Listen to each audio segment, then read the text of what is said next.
እግዚአብሔር በክፉ ቀን ያድነዋል፣ እግዚአብሔር ይጠብቀዋል፣ ሕያውም ያደርገዋል ይልና በምድርም ላይ ያስመሰግነዋል ብቻ ሳይሆን በጠላቶቹ እጅ አሳልፎ አይሰጠውም፣ በሕመሙ ጊዜ እግዚአብሔር ይረዳዋል፣ ደግሞ መኝታውን ያነጥፍለታል ብሎ በጣም አስደናቂ የሆነ ሐሳብን በመንፈስ ቅዱስ ምሪት አማካኝነት መዝሙረኛው ዳዊት በመዝሙር መጽሐፍ ምዕራፍ 41 ላይ ይናገራል። እነዚህ በረከቶች የሚያገኘው ሰው ምን አይነት ሰው ነው ሲባል ለችግረኛውና ለምስኪኑ የሚያስብ ሰው ነው። ሁሉም ነገራችሁ፣ ሁሉም በረከታችሁ፣ ስኬታችሁ በሚረዷችሁ ሰዎች በኩል እንደሚመጣላችሁ እንዳታስቡ። እንደውም በተለይ ለመንፈሳዊ ሰዎች የእግዚአብሔር በረከት የሚመጣው በሚረዷችሁ ሰዎች በኩል ሳይሆን በምትረዷቸው ሰዎች በኩል ነው። ሁልጊዜ ሰዎች ሲያስቡ ሕይወታቸው፣ ታሪካቸው፣ ኑሯቸው እንዲቀየር ሚረዳኝ ባገኝ፣ ሚያግዘኝ ባገኝ ብለው ነው የሚያስቡት። ነገር ግን ይገርማችኋል ለክርስቲያን ሰዎች በተለይ ለመንፈሳዊ ሰዎች የሕይወት ለውጥ በረከትና አዲስ ጎዳና የሚመጣው በሚረዷችሁ ሰዎች በኩል ሳይሆን በምትረዷቸው ሰዎች በኩል ነው። ምን አይነት ሰው ብረዳ ነው እግዚአብሔር አምላክ በክፉ ቀን የሚጠብቀኝ፣ የሚረዳኝ፣ ሕያው የሚያደርገኝ፣ በሕመሜ ጊዜ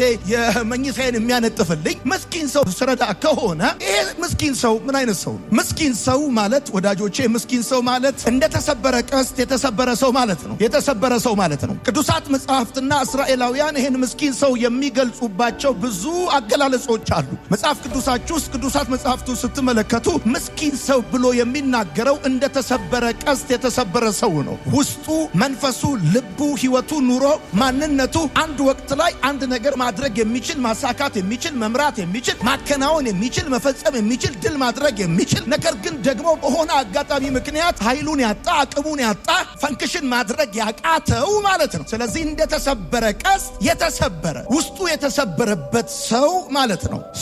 አሁን ይሄ ምስኪን የሚባለው ሰው አንደኛ እንደተሰበረ ቀስት የተሰበረ ሰው ነው። ሁለተኛ ከኪሱ ይልቅ በልቡ ውስጥ ምንም ተስፋ የሌለው ሰው ነው። ሶስተኛ ይሄ ሰው የተዘነጋ ሰው ነው፣ የተተወ ሰው ነው። ሕያው ሆኖ የተቀበረ ሰው ማለት ነው። በዚህ ዓለም ላይ ብዙ የተዘነጉ ሰዎች አሉ። በሆስፒታል አልጋ ላይ የተዘነጉ ሰዎች አሉ። እስር ቤት የተዘነጉ ሰዎች አሉ። በጎዳና ላይም በጓዳ ውስጥም የተዘነጉ ሰዎች አሉ። እነሱ ወደው ይመለከታሉ፣ ሰው ግን የሚመለከታቸው የሌላቸው ሰዎች አሉ።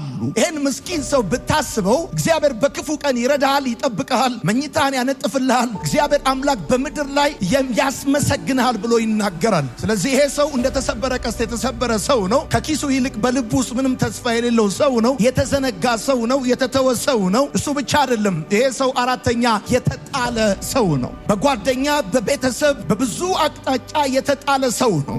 አንድ ወቅት ላይ የተጠቀሙበት፣ የተገለገሉበት፣ አንድ ወቅት ላይ በብዙ የተጽናኑበት ሰው ነው። ይሄ ሰው አምስተኛ ድምፁ የማይሰማ ሰው ነው። ወደዚህ ቤተክርስቲያን የመጣችሁ፣ ወደ ሌላም ቤተክርስቲያን የምትሄዱ እግዚአብሔር በክፉ ቀን እንዲጠብቃችሁ ደግሞም እንዲረዳችሁ በምድር ላይ እንድትመሰገኑ ታሪካችሁ፣ ሕይወታችሁ እንዲቀናላችሁ የምትፈልጉ ሰዎች ልክ እንደ ጠንቋይ ቤት ጸሎት አብላኝ አብላኝ አብላኝ አብላኝ ብላችሁ የምትበሉበት ቤት አይደለም። ይሄ ቤት ይሄ አብልታችሁ የምትበሉበት፣ ረድታችሁ የምትረዱበት፣ ደግፋችሁ የምትደገፉበት እንጂ ይሄ ለራሳችሁ ልክ እንደ ደብተራና እንደሆነ ሟርተኛ ባላ ተክላችሁ ለኔ ብላችሁ ታሪካችሁ የምትቀይሩበት የሕይወት ስርዓት አይደለም ክርስትና። ድምፁ የማይሰማ ሰው ማለት ነው ምስኪን ሰው። ስድስተኛ ነገሩ እንደደረቀ ወንዝ እንደተበተነ ጢስ የሆነበት ሰው ማለት ነው። ይህን የሚናገረው ቅዱሳት መጽሐፍት ናቸው። እግዚአብሔር አምላክ ለችግረኛውና ለምስኪኑ የሚያስብ ሰው የተባረከ ነው፣ ምስጉን ነው ብሎ ሲናገር ይሄ ምስኪን ማን ነው ብዬ ቅዱሳት መጽሐፍትን እያነበብኩኝ ነበረ። ይሄ ምስኪን ሰው ወዳጆቼ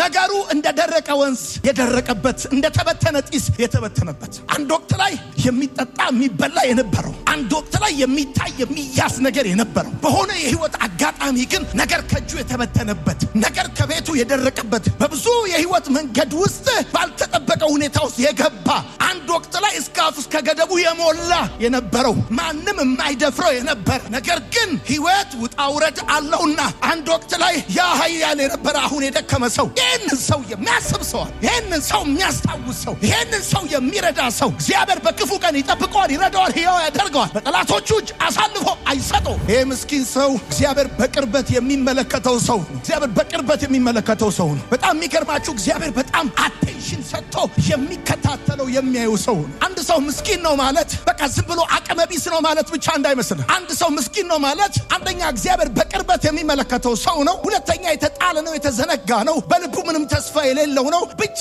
ሳይሆን ኃይል ቢኖረውም ሌሎችን ለማጥቃት አታክ ለማድረግ የማይጠቀምበት ሰው ነው። የማይጠቀምበት ሰው ማለት ነው። እድል አለው፣ ኃይል አለው፣ አቅም አለው፣ ገንዘብ አለው፣ ኔትወርክ አለው። ሰዎችን ግን አታክ ለማድረግ የማይጠቅም። አሁን በእኛ ሀገር ምስኪን ሰው ማለት ሁልጊዜ ያጣ የነጣ ብቻ የሚመስላችሁ ሰዎች አላችሁ። ያጣ የነጣ አንዳንድ ሰው ኃይል ላይ ቁጭ ብሎ ስልጣን ላይ ቁጭ ብሎ ሀብት ኖሮት ሁሉ ምስኪን ሊሆን ይችላል። ኃይል ያለው ሌላውን ሰው ለማጣት የማይጠቀምበት ሰው ማለት ነው ምስኪን ሰው ማለት። ራሱን ከእግዚአብሔር ጋር ያጣጋ ከሌላ ከምንም ነገር ጋር ያልተያያዘ ሰው ማለት ነው። ብታስበው መልካም የሚሆንልህ የምትባረክበት እድል የሚሆን የሚጠቅም ሰው ይሄ ሰው ራሱን ከእግዚአብሔር ጋር ያጣጋ ከሌላ ከምንም ጋር ያልተያዘ ሰው ከዘመድ ከሀብት ከስልጣን ከዝና ከክብር ከገንዘብ ጋር ያልተያያዘ ያልተገናኘ ሰው ማለት ነው ይሄ ሰው ማለት። ይሄ ምስኪን ሰው ይሄ ችግረኛ ሰው የተጣለ የተዘነጋ የተተወ ሰው የተረሳ ሰው በልቡ ተስፋ ያጣ ሰው ይገርማል። ዛሬ ተስፋ እንዳጣ ነገሩ እንደደረቀና እንደተበተነበት እንዳይመስልህ ቀኑን ሙሉ ጆሮውን ከፍቶ እግዚአብሔርን ሲሰማ የሚውል ሰው በእግዚአብሔር ፊት ጽድቅና ተቀባይነት ሞገስ ለማግኘት በራሱ ጥረትና አቅም በቂ እንዳልሆነ አምኖ የተቀመጠ ሰው ማለት የራሱ ጽድቅ እንደጎደለና እንደደከመ ጥበቡ እንደደከመ የሚያምን ሰው ማለት ነው። እሱ ብቻ አይደለም፣ የራሱ ጥንካሬ በራሱ እጅ ያልሆነ ሰው ማለት ነው። የራሱ ጥንካሬ በራሱ እጅ የሆነን ሰው ብትረዳው ብታስበው አይገርምም?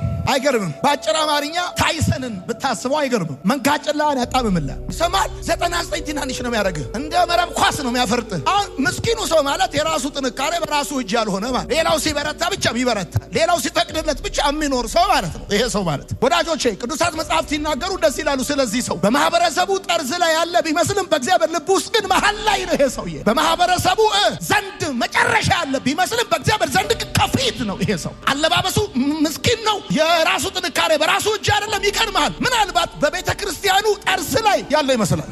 ዛሬ ሰው የሚረዳው ድምፁ የሚሰማ ሰው ታውቃላችሁ። የኛ ዘመን ቤተ ክርስቲያን ትልቅነት መለኪያ በቤተ ክርስቲያን ውስጥ ያሉ ባለሀብቶችና ባለስልጣኖች ናቸው። ፕራውድ የምናደርገው ይሄ የታወቀ ነው። በእኛም ዘመን ያሉ አገልጋዮች ራሳቸው በጣም ኩሩ የምናደርገው የእንትን ፋብሪካ ባለቤት እኛ ቸርች ነው፣ የእንትን ሚኒስተር እኛ ጋር ነው በሚል በጣም ብዙ ሰው ነው ፕራውድ የሚያደርገው። እነዚህ ሰዎች ምናልባት ወዳጆቼ ምናልባት የእግዚአብሔር ቃል ሲናገር እንደዚህ ያለ አንዳችሁ የሌላችሁን ከባድ ሸክም ተሸከሙ በዚህም የክርስቶስን ሕግ ትፈጽማላችኋል። የክርስቶስን ሕግ የምትፈጽሙበትን መንገድ ለምነግራችሁ። ማሰብ ማለት ብሩን እንደጨረሰ ተስፋውን እንዳለቀ ሰውየው አቅመቢስ እንደሆነ የራሱ ጥንካሬ በራሱ እጅ እንዳልሆነ ሻይ ስትጠጡ ስቡን ማንሳት ማለት አይደለም። ማሰብ ማለት ላስ ማድረግ ማለት አይደለም። ብታስበው ማለት በአይን ሳይሆን በልብ ብትመለከተው ማለት በልብ ብትመለከተው ማየት ብቻ ወዳጆቼ እንደ ግድግዳ መስታወት ነው። ማሰብ ግን በሱ ጫማ ውስጥ መቆም ይጠይቃል። የሆነ ሰው አባት ነው፣ የሆነ ልጅ እናት ነች፣ የሆነ ሰው ተስፋ ነው፣ የሆነ ሰው ደስታ ነው። ይሄ ሰው ለሆነ ሰው አባት ነው፣ ለሆነ ሰው እናት ነው፣ ለሆነ ሰው ተስፋ ነው፣ ለሆነ ሰው ደስታ ነው ብለህ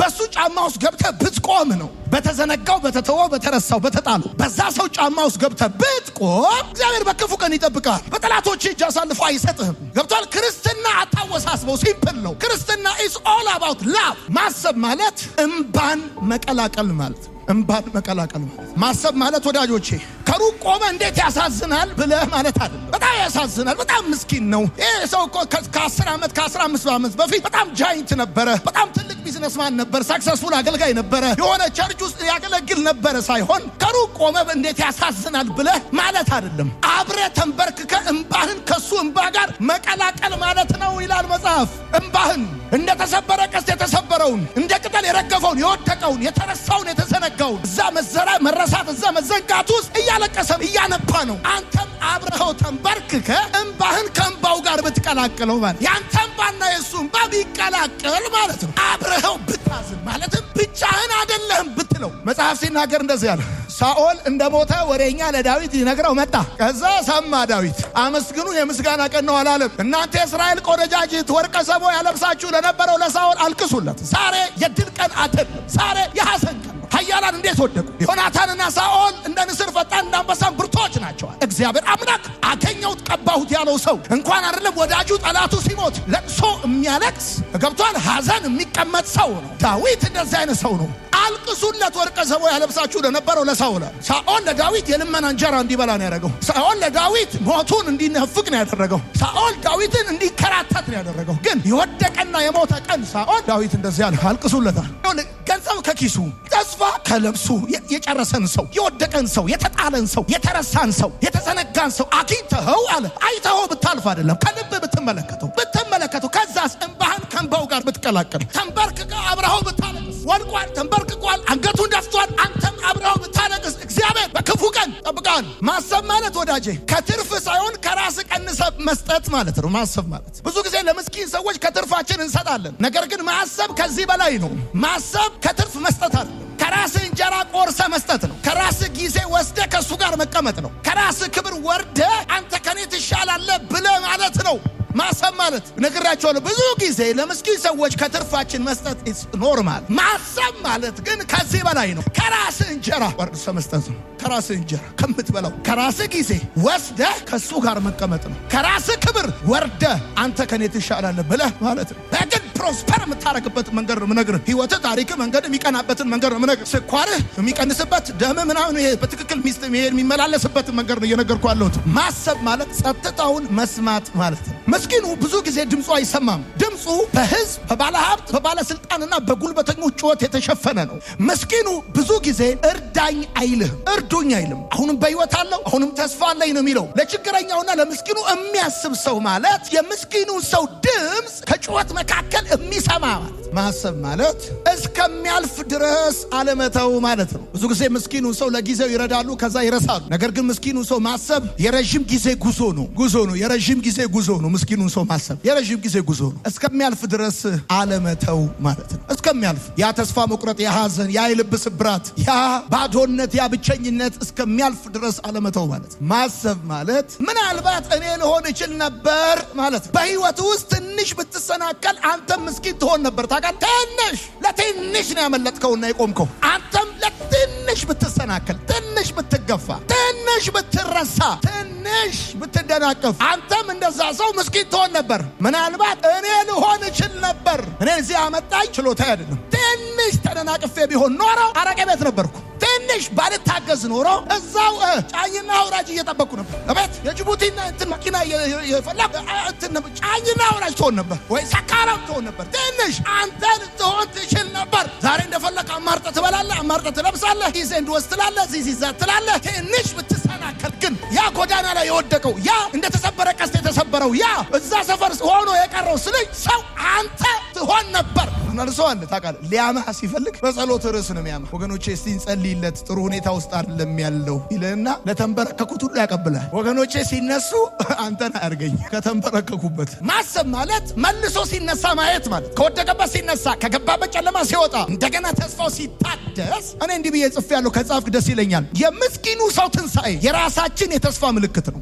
የምስኪኑ ሰው ትንሣኤ የራሳችን የተስፋ ምልክት ነው። የራሳችን ህይወት የተስፋ ምልክት ነው። ያ የምስኪኑ ሰው መነሳት የኛ የመነሳት የተስፋ ምልክት ነው። የምስኪኑ ሰው ከጨለማ መውጣት የኛ ተስፋ ምልክት ነው። የህይወታችን ተስፋ ምልክት ነው። ዛሬ ያጣው ሰው ማግኘት የኛ የነገ የማጣታችንና የማግኘታችን ተስፋ ምልክት ነው። እንድጽፈው ፈልጋለሁ። ከፍ አድርገ የምስኪኑ ሰው መነሳት ወይም የምስኪኑ ሰው ትንሣኤ የራሳችን ተስፋ ምልክት ነው። ለምሳሌ የደከመ አገልጋይ መበርታቱ የኔ ተስፋ ምልክት ነው። የወደቀ አገልጋይ መነሳቱ የኔ ተስፋ ምልክት ነው። ያጣ ሰው ማግኘቱ የኔ ተስፋ፣ ነገ ባጣ እንደማገኝ፣ ነገ በወርቅ እንደምነሳ፣ ነገ ጨለማ ውስጥ በገባ እንደምወጣ የተስፋ የትንሣኤ ህይወት ምልክት ነው። የተበላሸ ሰው መመለሱ የኔ ተስፋ ህይወት ምልክት ነው። አንተ በራስህ ተስፋ ላይ እንዳትቀልድ። ያንን ምስኪን ሰው አይኑ ውስጥ ይኸው፣ እጁን ንካው፣ አይኑ ውስጥ ይኸው፣ እጁን ንካው። አልረሳውህም በለው፣ ካንተ ጋር ነኝ በለው፣ አይዞ በለው። አይኑ ውስጥ ይኸው፣ አይኑ ውስጥ ስታየው የስጋ ሰውነቱን አይደለም የምታየው፣ የነፍሱን ታያለህ፣ ውስጡን ታያለህ። ምስኪን ሰው ወድቆ ነገሩ ተበላሽቶ ምናምን ሆኖ ስታገኘው አይኑ ውስጥ ይኸው። ጫማውን አትይ። የሰው ልጅ ታውቃለህ መጀመሪያ ሲያገኝ የሚያየው ጫማውን አትይ፣ ልብሱን አትይ፣ ጥፍሩን አትይ። በትክክል አላበጠረም፣ ፕሮቶኮሉን አልጠበቀም፣ ነገር ዞሮበታል። ስለዚህ ይሄ የተበላሸው ነገር አትይ። አይኑ ውስጥ ይኸው። ከዛ እጁን ንካው። ከዛ አልረሳውም ካንተ ጋር ነኝ በለው፣ በስም ጥራው፣ አብረው ተቀመጥ። ለምስኪን ሰው ማንም ሰው ብር ወርውሮ ዞር ይላል፣ ይሄዳል። አንተ ግን ብር ወርውረህለት አትሂድ። የሆነ ሰላምታ ምናምን ሰጥተህ የሂዝቡላ ፈገግ ብለህለት አትሂድ። የሆነ ሚኒት፣ የሆነ ደቂቃ፣ የሆነ ያህል ሰዓት አብረው ቁጭ በል። የተዘነጋ፣ የወደቀ፣ የተረሳ፣ የተሰበረ፣ የተበላሸ ምናምን አብረው ቁጭ በል። ከምስኪኑ ሰው ጋር አብረሁን ክብሩን መልስለት። ራይት ክብሩን መልስለት። ምክንያቱም ምስኪኑ ሰው ብሩ ከኪሱ ልክ ሲያልቅ አዘሴም ታይም ክብሩንም አጥቷል። ስለዚህ ክብሩን መልስለት። የተረሳ፣ የተተወ፣ የተሰበረ፣ የተጣለ ነገር ግን ጆሮውን ከፍቶ ቀኑ ሙሉ እግዚአብሔር የሚሰማ ሰው ነው ክብሩን መልስለት። ለምሳሌ ሜፊቦስቴን ነው፣ ሽባ ነው፣ ሎዶባር ነው፣ የተጣለ ነው፣ ደቆሻሻ የተረሳ እንዴት ዳዊት ሪስቶር እንዳደረገው ስለ ዮናታን ስል ከሳውል ቤት ቸርነት ማደርግለት አንድ ሰው አለ። ሜፊቦስቴ ተገኘት፣ ሎዶባር ቆሻሻ መጣ አምጡታል፣ ሪስቶር አደረገለት። በንጉስ ማዕድ አስቀመጠው፣ እርሻውን መለሰለት፣ ጎተራው ሙሉ ይሁንለታል። እንዴት ሪስቶር እንዳደረገው ገብቷል። ምስኪኑን ሰው የሚያስብ የምስኩን ነው ሲል መጽሐፍ ያ ምስኪን ሰው ብር ከኪሱ ከዛስ አት ሴም ታይም ክብሩን ሲያጣ አንተ ግን ሂድና ሪስቶር አድርገው። ጆሮ ስጠው። አንተ ያገልጥቃችሁ ዳይመንድ ጭቃ ውስጥ ገብቶ ብታገኙት ትታችሁ አትሄዱም። ብዙ ሳሙና እንደሚገዛ ታውቃላችሁ። እግዚአብሔር አምላክ ብዙ እንቁ ልጆቹ ሲወድቁበት እማይተዋቸው ለዛ ነው። ሂ ኖውስ ዋጋቸውን ያውቃል። ከወደቁበት ከተነሱ ሚሊየን እንደሚያተርፉ እግዚአብሔር ያውቃል። ብዙን ጊዜ ምስኪን ምን ይፈልጋል ብለን ሳንጠይቅ ነው የምንወስነው። ታውቃላችሁ ፍላጎቱን በራሱ አንደበት እንዲናገር ፍቀድለት። ለችግረኛውና ለምስኪኑ የሚያስብ ማለት ፍላጎቱን በራሱ አንደበት እንዲናገር ፍቀድለት። ዘላቂ መፍትሄ ስጠው። አሳ አትስጠው፣ ማጥመድ አስተምረው እንደሚባለው ማለት ነው። ዘላቂ መፍትሄ ስጠው። አሁን አንዳንድ ሰው ምስኪኑ ሰው እንደ ግሉኮስ ነው የሚረዳው። ጣብ እጁን ይዘህ ወደ እግዚአብሔር ፊት አምጣው። ምክንያቱም ምስኪኑ ሰው አይደለም ሰው እግዚአብሔር እንደረሳው ይሰማው። እጁን ይዘህ ወደ እግዚአብሔር ፊት አምጣው። ለእርሱ ጸልይ፣ አብረኸው ጸልይ። ህይወት አውቶማቲክ እንዲሆንልህ መዝሙር 40 ተጽፎልሃል። በቃ እንዲህ ያልክ ዘመንን የሽመና ህይወት እንዳትኖር ከፈለግ ተረካር እንዲሄድ ከፈለግ በቀኝ ሺህ በግራ 10 ሺህ ምናምን ወደቀ እንድትል ከፈለግ ለችግረኛውና ለምስኪኑ የሚያስብ ምስጉን ነው። እግዚአብሔር በክፉ ቀን ይረዳው፣ ይጠብቀዋል፣ ሕያው ያደርገዋል። ለጠላቶቹ ምኞት አሳልፎ አይሰጠው። በምድር ላይ ያስመሰግነዋል።